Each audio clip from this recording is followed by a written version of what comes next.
Boise, Idaho, this is your host, Adam Graham. If you have a comment, send it to me, box13 at greatdetectives.net. Well, we bring you another episode of New World of Common. On today's program, we get a series of vignettes from the European front. This episode originally aired April 29th, 1945, and the title is Report from the Front.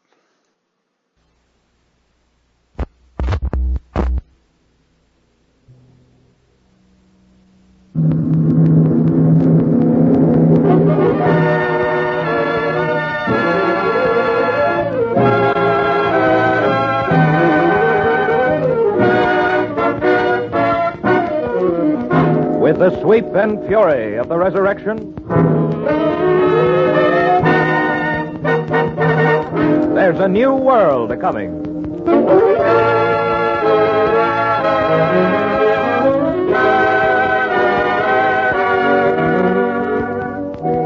Every Sunday at this hour, WMCA, in cooperation with the Citywide Citizens Committee on Harlem, brings you a series of vivid programs dramatizing Negro life in America, based on the theme of Roy Ottley's book, New World A-Coming.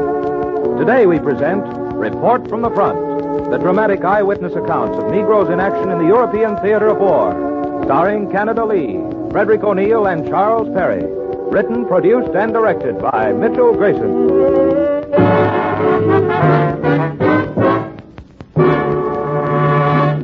The other day, there was an item in the newspaper quoting General George Marshall, Chief of Staff of the United States Army. Said General Marshall, "The Nazi gasoline stocks are practically dried up. The Germans haven't fuel to move supplies, let alone armored vehicles and artillery. But their supply problem is far simpler than ours, as they are at home. Replacements of tanks is also relatively easy for them. A Nazi tank seriously damaged goes to a factory not far away. But when our armor is knocked out, it is lost if it cannot be repaired on the field."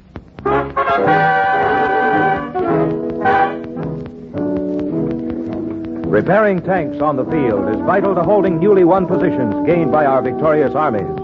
Vital to the men who are marching ahead through town after town in the European theater of war. Vital to the final Allied victory in Europe. Today, 170 Negro soldiers of the 228th Tank Retrieving Company are moving into battle areas under shell fire to rescue ripped open tanks, trucks, and jeeps, which they haul back behind the lines to be repaired and then return them to combat. Here is the story of Lieutenant John M. Couch of the 228th Tank Retrieving Company, as reported from Allied Force Headquarters overseas. I'm from Chicago. I used to be a postal clerk in the daytime. At night, I was a pre-med student at Northwestern University. Well, that was before I was assigned to the 228 Tank Retrievers. I had plenty of stories to tell about our outfit. One's about as important as the other, but there was a time when 2 platoons of the company were sent to southern France to retrieve 7th Army tanks. We worked on the battle lines near the Swiss border. We were driving our 45-ton trucks. Those trucks are as large as a suburban bungalow. Well, we were searching the roads. That road ahead of us were fallen tanks. Hey, Lieutenant. Yes, Sergeant? What's that up ahead of us? Where? Just off the side of the road, straight ahead of us. Here. Here, look through these binoculars. Say, looks like a few tanks. Yeah, well, what's on them? Stars or swastikas? Stars. Well, let's race out there and get them.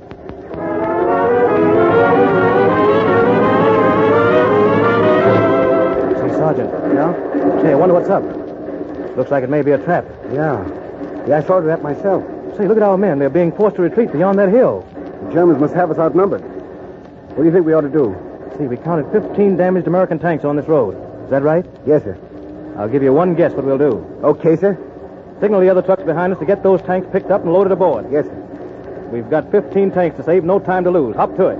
Lieutenant, look. What's up? German troops coming up from the other side of the hill. Great Scott. What's your order, sir? They're marching on foot. Infantrymen. I don't see any mechanized troops, do you? No, sir. They're just marching. See, I judge they're about 1.5 miles away. Yes, sir. Well, what are we waiting for? We just wasted 15 seconds talking.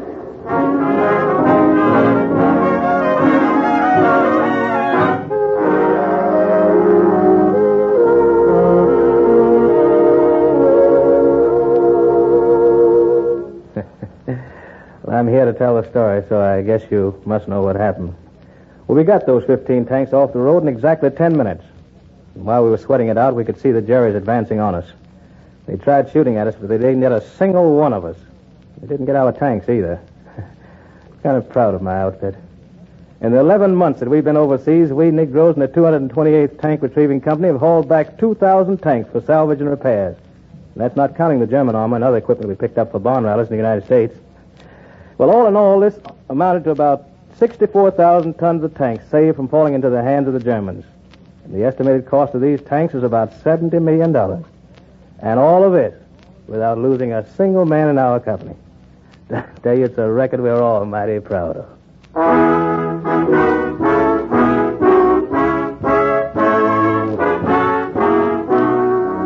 Negro soldiers are not only salvaging tanks and mechanized equipment for our armies abroad, but they are also fighting in tank units attacking the fascist armies on the field of battle. One such unit is the 761st Tank Battalion, fighting somewhere on the Western Front under the direct command of pistol-packing General George S. Patton, Jr. A few days ago, Lieutenant William E. Blake of Atlantic City, New Jersey, a former member of the 761st Tank Battalion, was in Washington, recalling how he was wounded while dashing across southern France with General Patton's Third Army. We knew General Patton needed our tanks, and we've been trying for days to catch up with him. When we were assigned to the Third Army, the morale of our men went sky high, and we set out at once to join it. A few days later, however, we were all in the dumps. What's the use of going on, Bill? He's too far ahead of us. We'll never catch up to him. Yeah, he's traveling so fast he'll be in Berlin before we can catch up with the Third Army. I know how you feel, fellas. But what do we do? Anyone have any suggestions? We'll wear out our tanks before we catch up with that gang of fast rollers. Well, let's not moon about it. I'll hand in my resignation from this war. I'm going to resign. Now what's griping you, Johnny? Now, here we get the best assignment in this whole war. We get orders to join General Patton's Third Army. So what happens? We start out the meeting, and we find that he's moving so fast we can't even catch up with him. I want to resign. Don't be a comedian, Johnny. Wait a minute. I just got an idea. Yeah, what? Don't keep us in suspense. Spill it. Come on out with it. Take a look at our tanks. What do you see? Tanks? No, I'm serious. Look, fellas. We've been making 50 to 60 miles a day. That's because we've been traveling with our steel combat tracks on. We could make 90 to 100 miles a day if we took those steel tracks off and put on our fast rubber tracks. Say, that is an idea. Certainly. That's one way to catch up with those two ivory-handled pistols. What do you say? Shall we change the rubber tracks? Listen, man, I'm changing mine right now. Let's all change it. Yeah, come on. And then race like hell and catch them.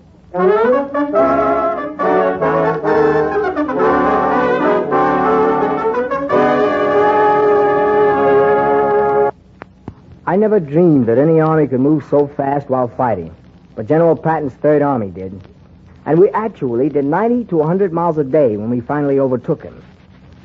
They say at one time, headquarters had to drop maps to General Patton by plane because the Third Army ran off the maps that they started with, and no one from headquarters was able to catch up with the general on the ground. When finally the men of the 761st Tank Battalion caught up with General Patton, he was waiting impatiently for supplies at Nancy, France. We were in battalion formation when the order was given to man all guns. Suddenly, a bunch of jeeps loaded with MPs and 50 caliber machine guns rolled in and took up strategic positions. Something was in the wind. We didn't know quite what. But whatever it was important. Suddenly, a single jeep came dashing up and stopped beside an armored scout car. A 3-star general jumped from the jeep and vaulted up on the hood of the armored car. And when I saw his two ivory-handled pistols, I knew I was looking at Lieutenant General George S. Patton, Jr. Now, I'm not going to waste any words. I'm going to tell you what we intend to do and expect you to do it. We're on our way to Germany, and I'm banking on you men of the 761st to help the Third Army get there. Now, I don't care what color any man is, as long as he gets out there and kills those dirty rats in the green suit. That's all I want to say. Good luck, and I'll see you when the battle's over.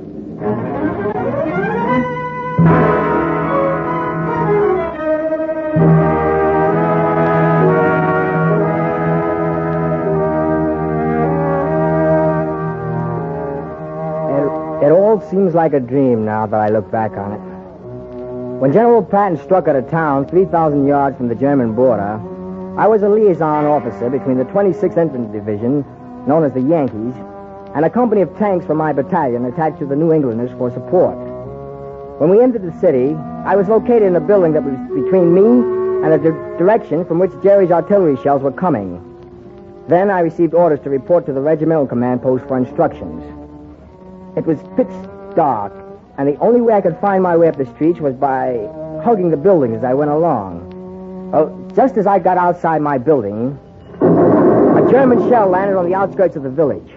Well, this made me feel pretty good, for I figured Jerry didn't have the range yet, and I'd be able to make it to the command post before he got it.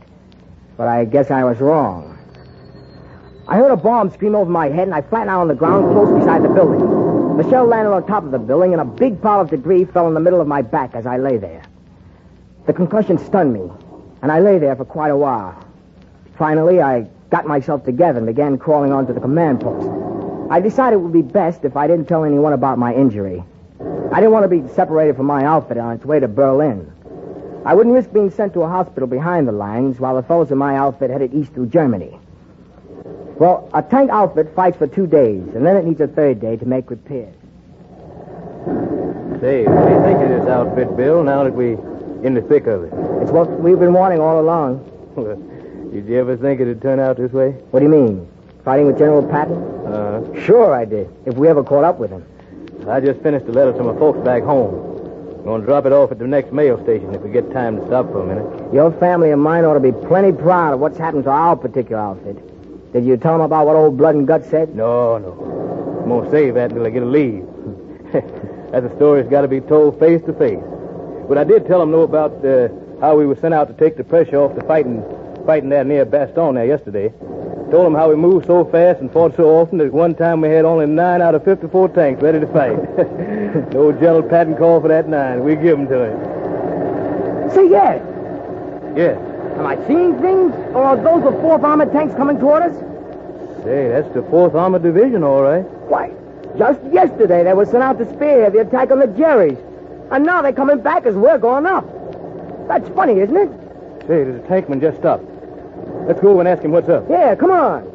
Buddy, what's happened to the 4th Armored? What'd you say? I said, what's happened to the 4th Armored? Are you retreating? Retreating? We never heard of that word before. We blasted the town 15 miles up ahead of the front. And then we turned around and came back to help you guys as you went into the frontal attack. Hey, that's terrific strategy. It sure is. And, boy, we're in a terrific outfit.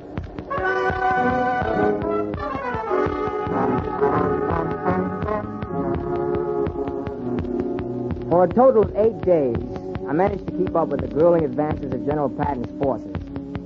Then it happened. I fell on the side of the road with a stinging pain in my spine, exhausted. Easy there. You're all right now. You're all right. Where am I? You're in an American field hospital.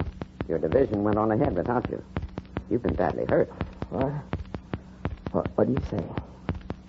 Who are you? I'm a doctor attached to the medical corps. Captain Gardner's my name. What happened to me, sir?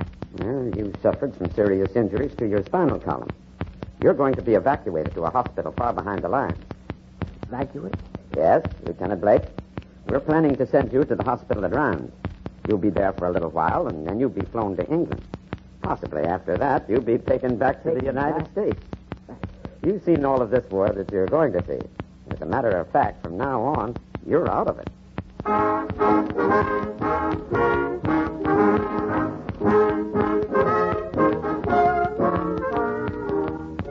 So I'm back in the States now, on leave from Camp Pickett, where I'm still receiving hospital care and treatment.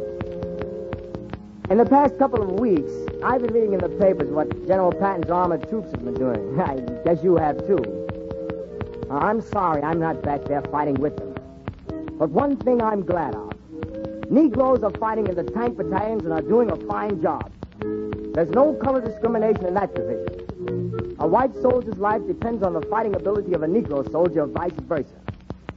Together, this war is being fought by colored and white Americans. And together, we're going to make sure to share the victory.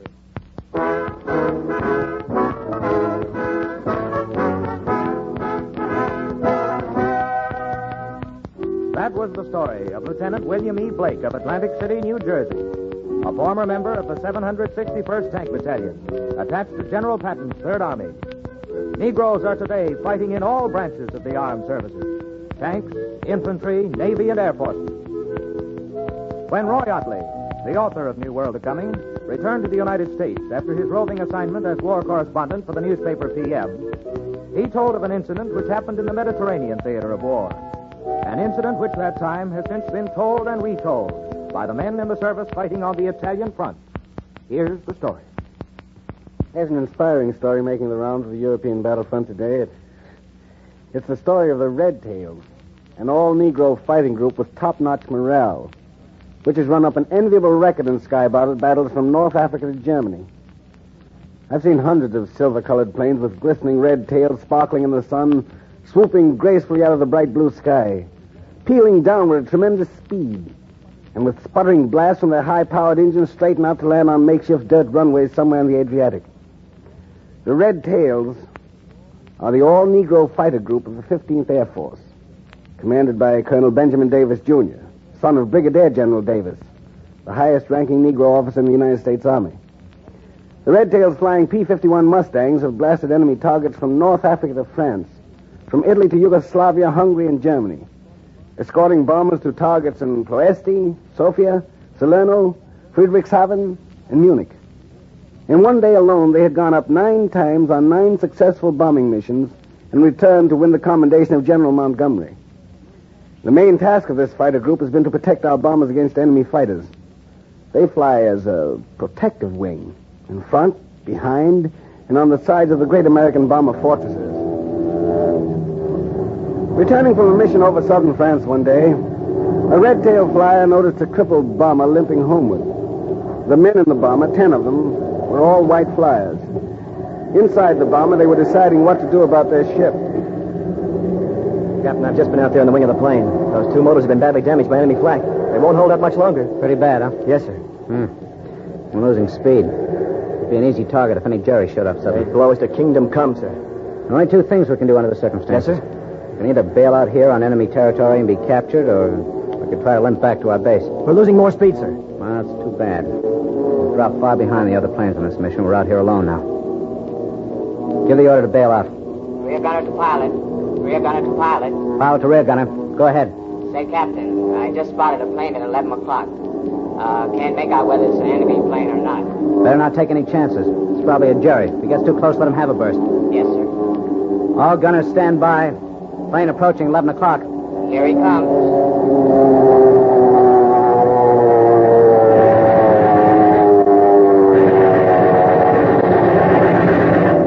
Pilot to rear gunner. How'd you make out, Shorty? I missed it. Wait a minute. Hold your fire. The pilot in that plane's trying to signal us.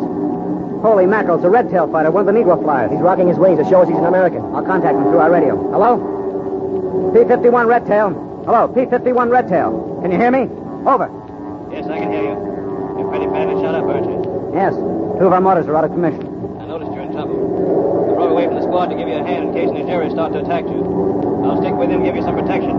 Think you can make it back to the air base. Over. That's great. We're just going to bail out. But if you can stay with us, we'll get back to the base. Okay? Okay. Let's go.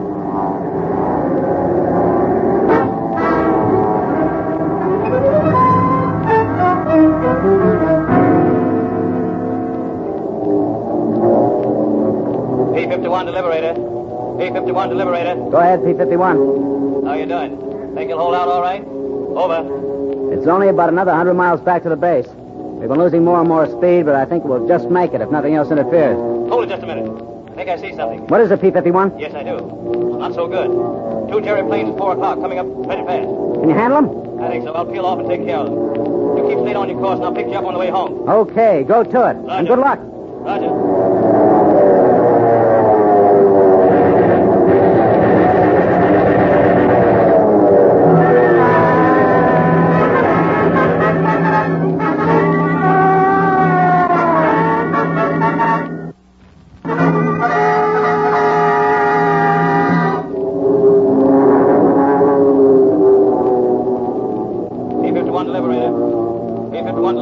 Hi there.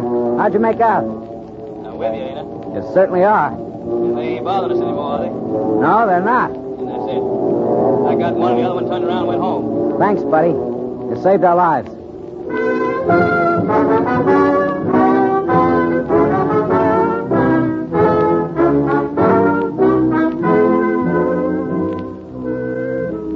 When the bomber approached the nearest Allied base, they found they had other trouble. The bomber's undercarriage had been shot away, and it was forced to crash land. Luckily, no one was hurt. When the Negro red-tailed flyer landed directly behind them, and the white fellows rushed out across the field, lifted him out of his plane onto their shoulders, they started to kiss him on the cheek. Their lives were saved by this Negro red-tailed pilot.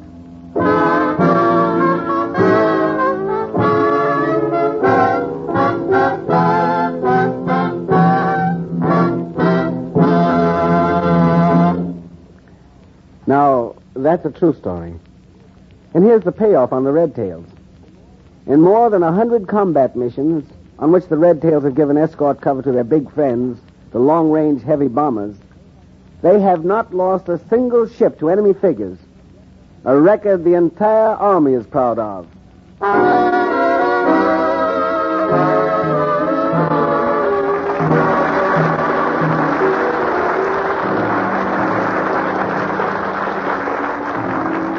You've been listening to New World of Cummings dramatization, Report from the Front, written, produced, and directed by Mitchell Grayson, and starring Canada Lee, Charles Perry, and Frederick O'Neill.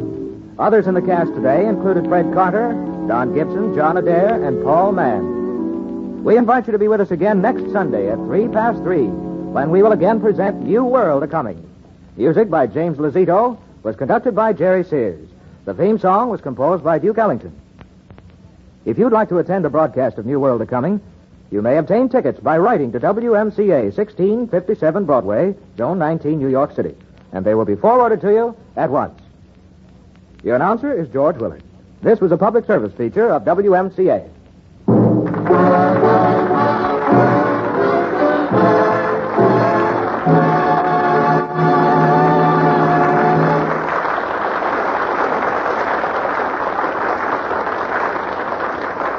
Women of America, this is a straight-from-the-shoulder, unvarnished appeal to you for help. As you know, thousands of American men are being wounded on far-flung battlefronts today. Every hospital overseas is filled to capacity, and casualties are now being returned to this country at the rate of more than 1,000 every day. Registered nurses are needed to care for these hospitalized men in both Army and veteran hospitals.